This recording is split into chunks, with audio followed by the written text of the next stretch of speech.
जी नाजरीन, our news में खुश आमदीद कहते हैं। खबरों का रुख करते हैं डेरा गाजी खान की तरफ, जहां से हमारे रिपोर्टर मशकूर खान की रिपोर्ट के मुताबिक ओवरसीज़ पाकिस्तानियों की सहूलत के लिए कोरोना वैक्सीनेशन काउंटर्स कायम कर दिए गए।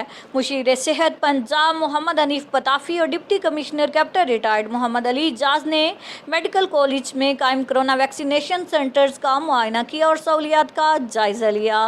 मुशीर सेहत पंजाब मोहम्मद हनीफ पताफी ने deputy commissioner captain retired Mohammad Ali Ijaz के हमरा मेडिकल कॉलेज डेरा गाजी खान में कोरोना वैक्सीनेशन सेंटर का मुआयना करते हुए कहा कि आवाम की सहूलत के लिए वैक्सीनेशन सेंटर्स बढ़ाए जा रहे हैं। स्पोर्ट्स ग्राउंड में काउंटर्स कायम करने का भी फैसला किया गया है। मुशीर सेहत पंजाब मोहम्मद हनीफ खान पताफी ने वैक्सीनेशन कराने वाले शहरियों से भी मुलाकात की, तिबी सहूलियात, स्टोरेज और दीगर मामलात का जायज़ा लिया।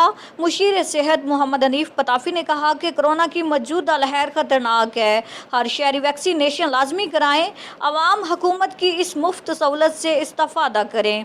Deputy commissioner captain retired Mohammad Ali Ijaz ने कहा कि वैक्सीनेशन करके अपनी और दूसरों की जानें कोरोना वायरस से महफूज बनाएं।